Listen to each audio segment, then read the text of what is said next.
Good afternoon. My name is Lieutenant Colonel George Bivens, Deputy Commissioner of Operations with the Pennsylvania State Police. Joining me today is District Attorney Deb Ryan and Chief County Detective David Sassa.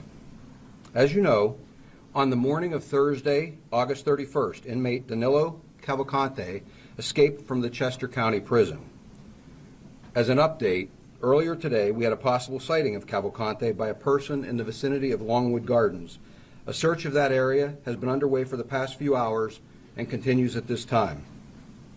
Our search perimeter remains unchanged, with the exception that we have thoroughly searched the area around 2 elementary schools previously contained within the perimeter and have adjusted the perimeter to exclude both schools from the perimeter area. We've done this in an effort to minimize the impact on students and their families while we continue with our search efforts. The District Attorney and I have an ongoing dialogue with school districts in the area and are committed to providing them the most up-to-date information so they can make informed decisions about school operations. I have told you all previously that we're utilizing hundreds of state, local, and federal law enforcement officers, canines, aviation assets, and various types of technology in an effort to keep the community safe and to bring this to as swift of a conclusion as possible. I'd like to provide the media and the public an opportunity for some insight of the scope of the operation that we've put in place. Following the press conference today, I'll provide you all details of how we can make that happen. As a reminder, we're asking the public's help by familiarizing themselves with the photograph and description of Cavalcante, to check security cameras they have, and to call us immediately if they believe they may have seen him. Again, we ask residents to please secure homes, outbuildings, and vehicles. Cavalcante has clearly already obtained some clothing and other unknown supplies, and we want to minimize any opportunity that he might have to get anything more. It is very important we keep the pressure on him as we continue this hunt. Cavalcante is considered extremely dangerous, and there is a reward of up to $20,000 offered for information leading to the capture of Cavalcante. Anyone with information is asked to call our tip line at 717-562-2987. 717-562-2987. I continue to thank the community for their support and for allowing us the latitude to do our jobs while they deal with what I know are extremely stressful circumstances. We appreciate you all more than you know.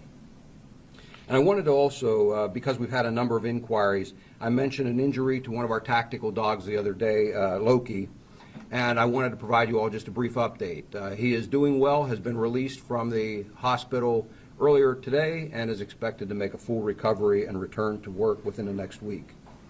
And with that, we will be happy to take any questions that you might have. Can you provide some details of the Longwood Gardens event? We saw the helicopter drop very low right off the deck and seemed to try to spread the underbrush. So an individual reported that that he had seen someone matching that description, and he provided us a location that he had seen them running through that area, and so searchers have gone to that area.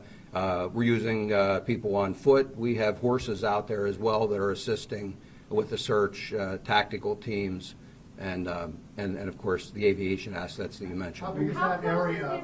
How close is this search to that trail camera location? It's not very far from that location. Which schools were removed from the search zone? That was the Greenwood Elementary and Chadds Ford Elementary.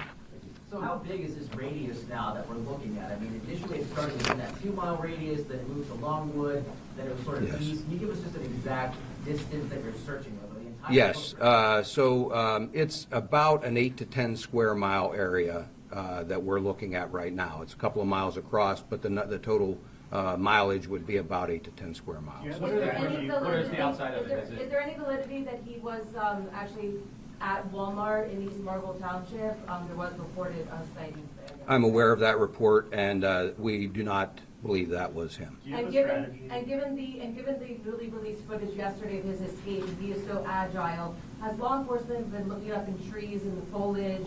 Have you all been looking in the stormwater management within these neighborhoods?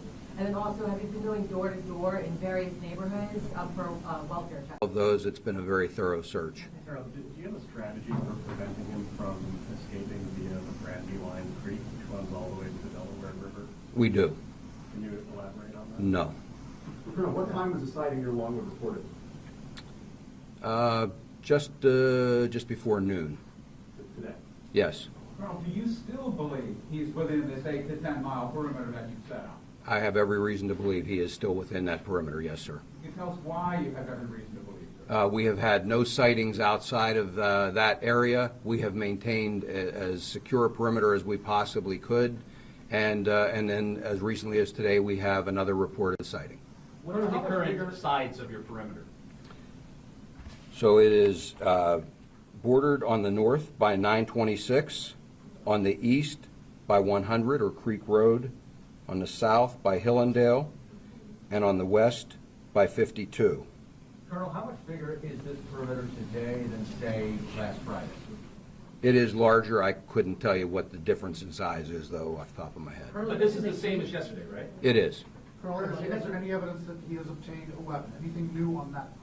I do not have any evidence to that effect, sir. With the mushroom I'm sorry, just- festival returning this weekend. I'm sorry, just a minute, ma'am. You mentioned the heat. We obviously know it had an effect on the canine officer. Is there any truth that the heat may have impacted thermal cameras at the prison that may have been heated or could not have been working at the time the chemical content escaped? I couldn't speak to what effect anything would have on the cameras at the prison. Can you talk about the And- effect on the, can you talk about the effect on the law enforcement members on the ground when you keep working through the day? Oh, it makes it very challenging. Certainly all of you have been out in this weather, high temperatures, high humidity. They're wearing, uniforms with bullet-resistant vests, carrying a lot of equipment. It certainly adds to the challenge. With that said, I have not heard a single complaint, and I believe our people are up to the task. But Do they get some break time, cool down time, water breaks? if someone needs it, we absolutely get them some rest. But typically, what we've been doing is we're transporting fluids, food, those kinds of things to sustain them and keep them well hydrated out to their locations. I'm sorry, ma'am. Yes, thank you so much. Two questions here. The Mushroom Festival returns for the 28th year in Kennett Square, which is a couple of miles from East Marble, Longwood Gardens. The Mushroom Festival will return as planned. Our law enforcement, state agencies, federal agencies working very closely with local police to ensure that the escapee will not go towards the borough, because some people are planning not to attend this year due to the escaped convict, even though he has not been spotted there. So any thoughts on that? Well, we're working very hard to capture the escaped convict and not allow him to go anywhere. And then last But along with that, yes, we are well aware of that festival, and we are working with authorities, a number of authorities, law enforcement, emergency management, and so forth, to try and make sure that people feel very safe at that festival. Yeah, and last question, in terms of how technology has changed from 1999 when Norman Johnson escaped, he was here for about 3 weeks in Chester County, again back in 1999. How has technology changed that is supporting your efforts to find him? Any thoughts on that? As with your cell phone, it's changed dramatically in that amount of time. And so we take advantage of some of the latest state-of-the-art options that are available. And so when I've mentioned here before, we use a wide array of technology. We have a number of federal partners here with us that I've talked about previously. All of the assets of all of our agencies are brought to bear. If Mud Creek Road is the eastern perimeter, how did you decide to remove Chadsford Elementary School from the search area? We carved it out by putting additional officers around there. We cleared that property and then put officers around it so that we could carve that piece out. The property at the school? Yes, sir. Mr. Colonel, as you know, another prisoner escaped earlier this year from Warren County. Yes. And was found some days later hiding out in the woods. So it seems like there's sort of a parallel to be drawn here between the two different types of manhunts. I'm wondering if you have any thoughts on how that situation compared to the search now, and if there are sort of differences between the two that explain the challenge that you're experiencing here. And those are two of the more recent, this one and that are two of the more recent examples that we've had. There are similarities between any situation for a manhunt like this. So we try to learn something from each of those incidents that we handle, take from that how to run a smoother operation.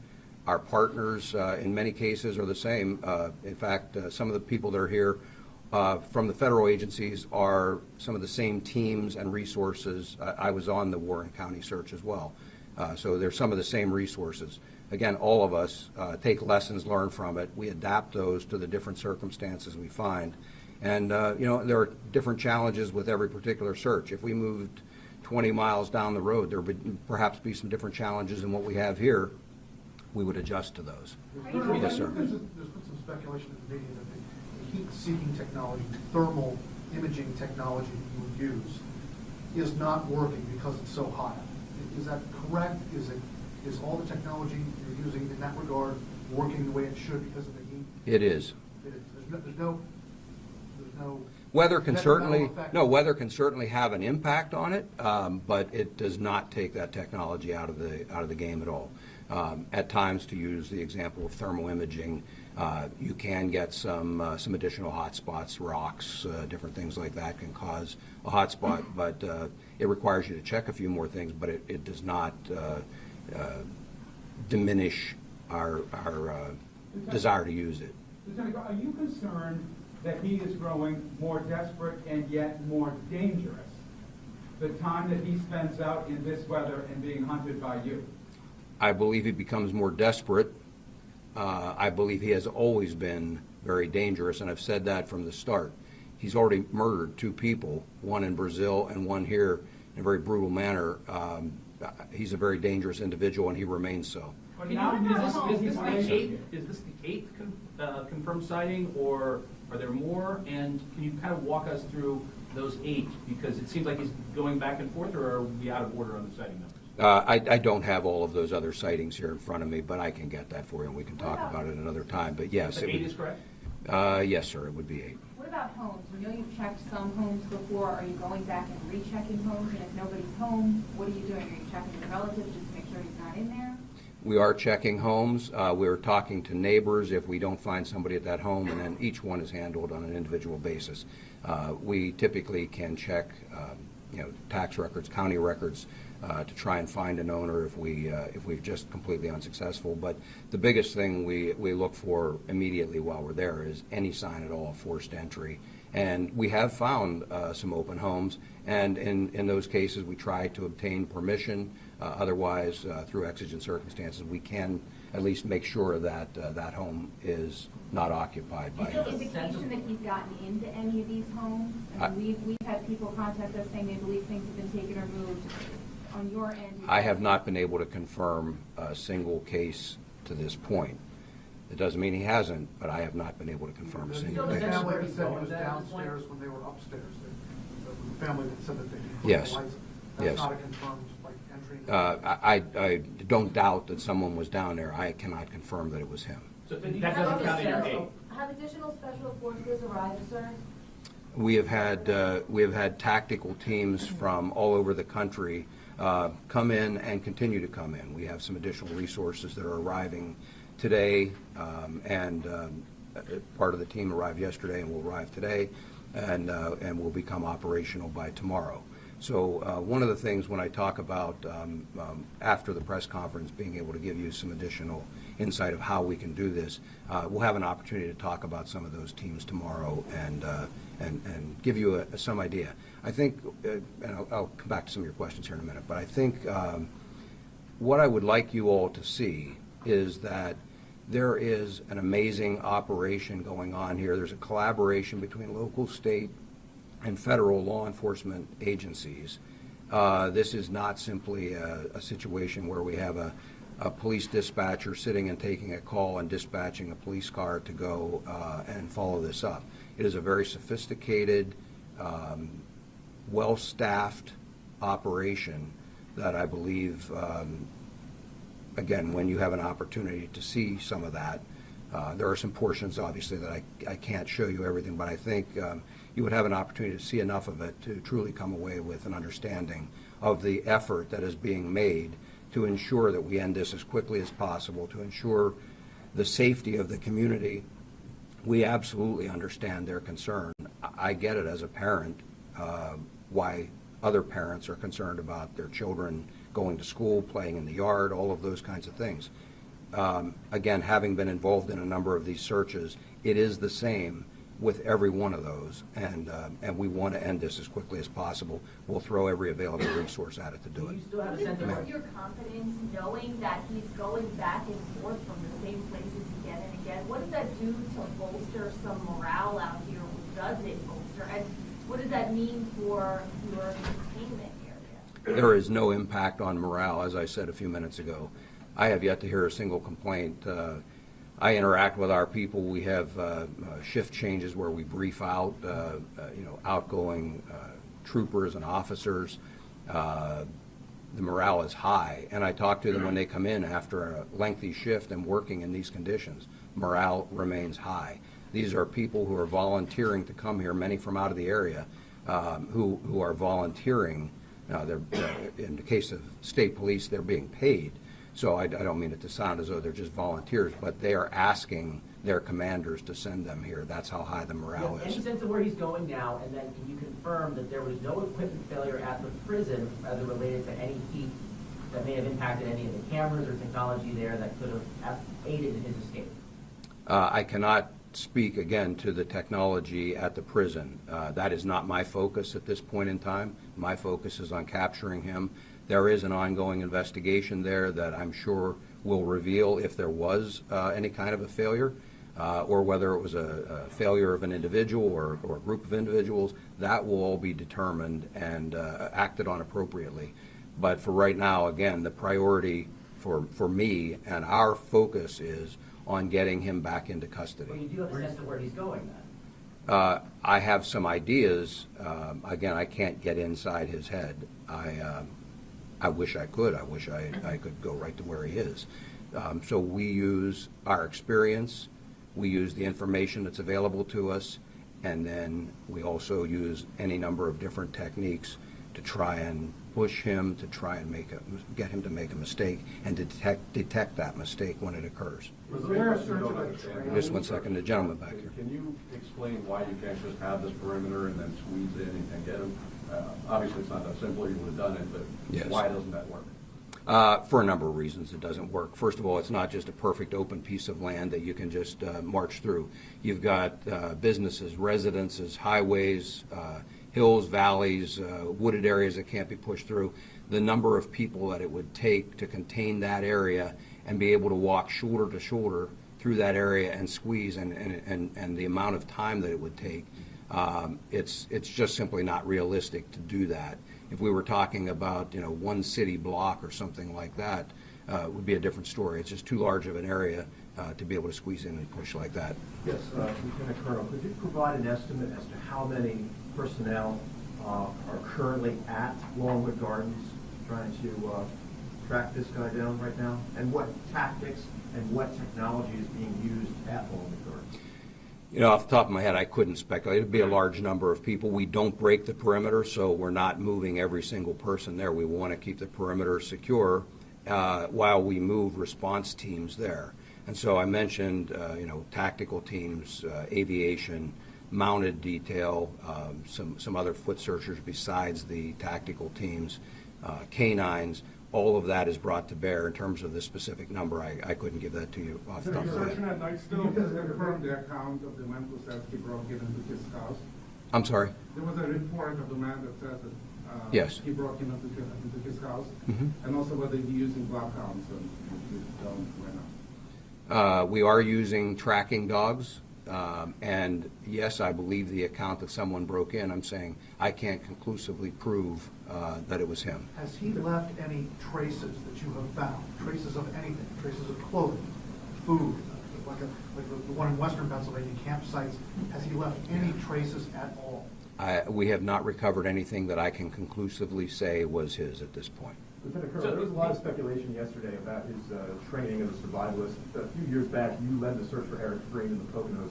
Can you talk a little bit about the difference between that search, which went on for about 48 days, and the search you're currently taking?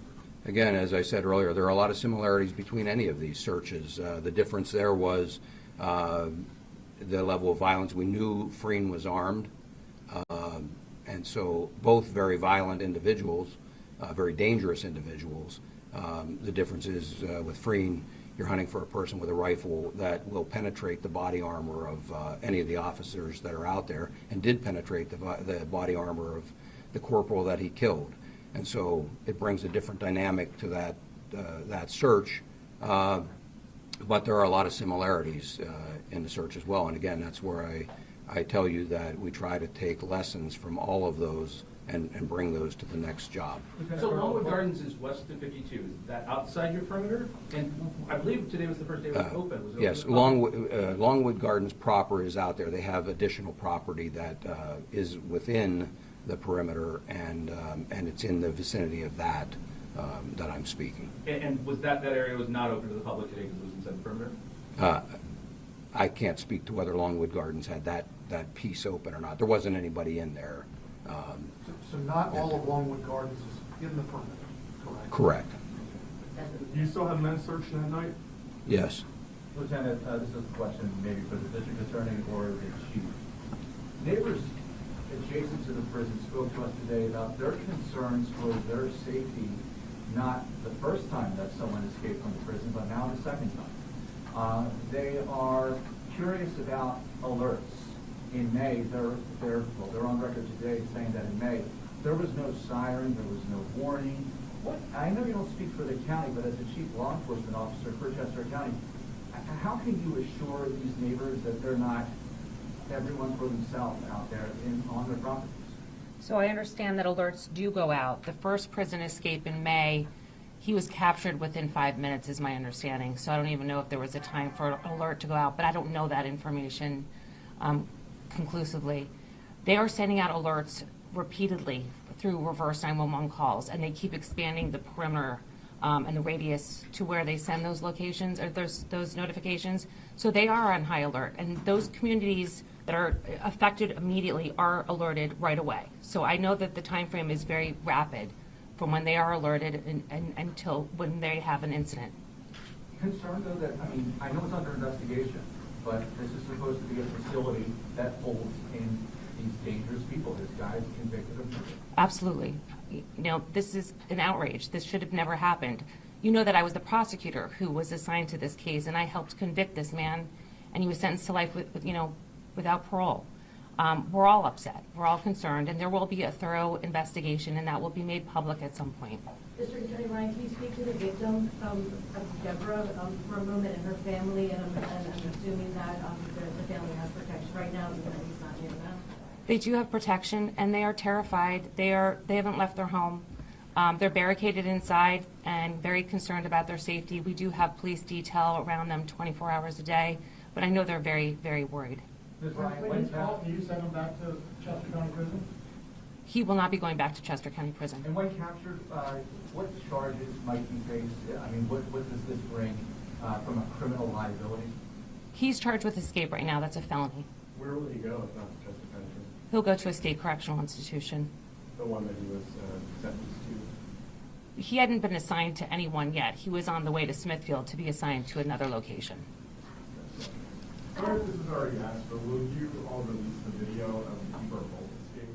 No, we're not focusing on that right now. Our primary mission is to get this guy in custody. That's where all of our attention is focused at this moment.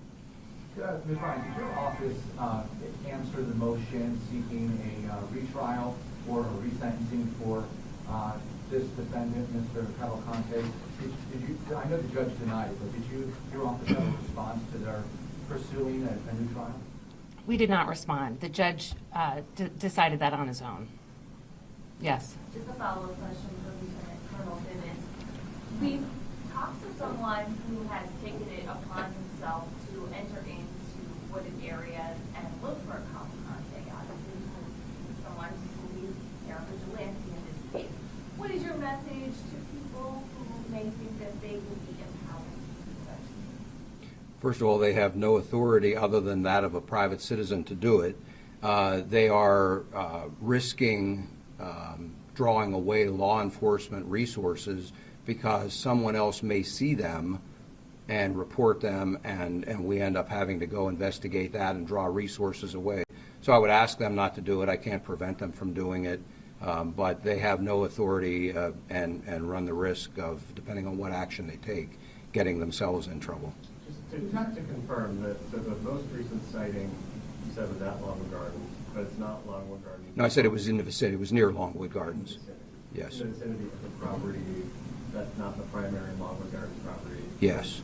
Additional within the search area? Yes, sir. Is it Longwood Gardens property or near Longwood Gardens? I don't know, sir. I wasn't out there personally on that one. It was in that vicinity. I just know where the report was. It was very close to where the camera was, which was on Longwood Gardens Lieutenant property. Colonel, what would you say to those who say that he's winning right now? It's 8 days, he's up against hundreds of your people, you've got technology, he's got barely nothing to eat, and you can't catch him. He's winning so far, not you. Well, we've chased people for a lot longer than this and ultimately brought them to justice. As I've said before, we're not going anywhere. We will eventually capture him, and when we do, he's going to prison. I don't consider that winning. There were some neighbors near the area where he was spotted by the creek who were concerned that bloodhounds weren't being used and that the scent may have been anyway lost in the creek itself. Are bloodhounds part of what you're using to try to track him? I don't have bloodhounds at this particular scene, but I've got other tracking dogs that we have confidence in and I'm told can perform in a very similar manner. And by the way, we have them from a number of agencies as well. Just to clarify, so the heat isn't impacting any of the tech that you're using to search for him day and night? Correct. Is there any reason, I asked this yesterday, I'll ask the same question, is there any reason to believe he's getting or gotten help from anyone outside of jail? It's something that I am always concerned about, but I'm not prepared to discuss that in any further detail at this point. We are always looking for that, and we continue to look for that, because even if it doesn't happen at the beginning, it sometimes can happen at a later point in the hunt.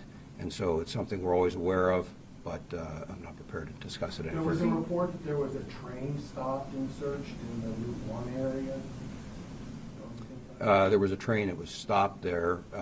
The railroads have been cooperative with us. For the most part, what they've been doing is stopping at their normal stop, and we can utilize others for surveillance to make sure that no one else boards the train, so that we don't disrupt the train traffic. That stop occurred. No, I don't. There have been a number of trains over the last several days that have come through there. Does he have relatives in, this was brought up yesterday, and I don't remember what the answer was. Does he have relatives in Maryland who he may be trying to get to? It's one thing I've heard, but I can't, it's speculation. Does he have relatives in Maryland? Does he have relatives near here who he's been trying to get to? Can you tell us anything about when you've talked to them? He has relatives in the general area here. Offhand, I'm not familiar with anyone in Maryland.